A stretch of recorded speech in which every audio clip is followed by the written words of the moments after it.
எல்லாரும் நல்லா இருக்கீங்களா? இந்த வீடியோவை நீங்க முழுசா பார்த்துட்டு என்னோட டெரேரியம் செட்டப் எப்படி இருந்ததுன்னு கமெண்ட் செக்ஷன்ல சொல்லுங்க. இப்போ ஆரம்பிக்கலாங்களா? கீழே ஒரு லேயர் பெபிள்ஸ் வச்சுட்டுங்க. இது பாத்தீங்கன்னா ஆக்டிவேட்டட் சார்கோல்ங்க. இது எதுக்கு பயன்படுத்துறோம்? நாங்க உள்ள இருக்க மாய்ஸ்சர்லாம் அப்சர்வ் பண்ணிட்டு உள்ள வந்து மோல்டு ஃபார்ம் ஆகாம ஸ்மெல் வராம தடுத்து ஏர் குவாலிட்டியை நல்லா இம்ப்ரூவ் பண்ணுங்க.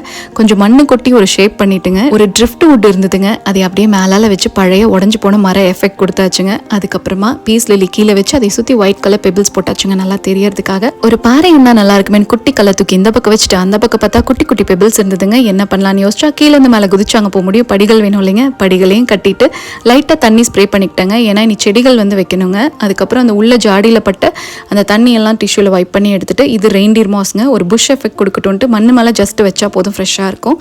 அதுக்கப்புறம் இந்த போல்கா டாட் பிளான்ட்டை குட்டி குட்டியாக கட் பண்ணி அந்த மரத்துக்கு கீழே வச்சாச்சுங்க, லைட்டாக துளிர் விட்டு வர மாதிரி இருக்கிறதுக்காக. இப்போ மாஸ் பாருங்கள், இந்த பக்கம் இடம் மாறிடுச்சு. அவ்வளோதான், இந்த செட்டப்பில் இப்போ வந்து இந்த இடம் காலியாக இருக்குங்க. ஸோ நம்ம இன்ச் பிளான்ட்டை தூக்கி அங்கே வச்சாச்சு. அப்புறம் மாஸ் வச்சு அந்த செட்டப் அப்படியே அழகாக ஃபினிஷ் பண்ணிட்டுங்க. கீழே இந்த கல் இருக்கலைங்க, அதில் இருக்க மண்ணெல்லாம் தொடச்சி எடுத்துட்டு அப்புறம் குட்டி குட்டி போல்கா டாட் பிளான்ட் இந்த படிக்கு சைட்லையும் வச்சுட்டு படியெல்லாம் கூட்டியும் விட்டாச்சுங்க. கடைசியாக நம்ம பாண்டாவை உள்ளே இருக்கிறவங்க பாறைக்கு மேலே தாங்க உட்கார வைக்கலான்னு ஆசைப்பட்டா. ஆனால் பாறையை விட ஒரு பெருசாக இருந்தனால பீஸ் லில்லி அடைக்கலம் கொடுத்து அப்படியே கீழே ஜம்முன்னு செட்டில் ஆயிட்டாருங்க. கடைசியாக தண்ணியை மட்டும் ஸ்ப்ரே பண்ணிட்டு தண்ணியெல்லாம் தொடச்சி எடுத்துட்டு மூடியை போட்டு மூடினா நம்மளோட சூப்பரான டெரேரியம் ரெடிங்க. இதுக்குள்ளே குட்டி குட்டி இன்செக்ட்ஸ் கூட விடுவாங்க, அது பேர் பயோஆக்டிவ் டெரேரியம்ங்க.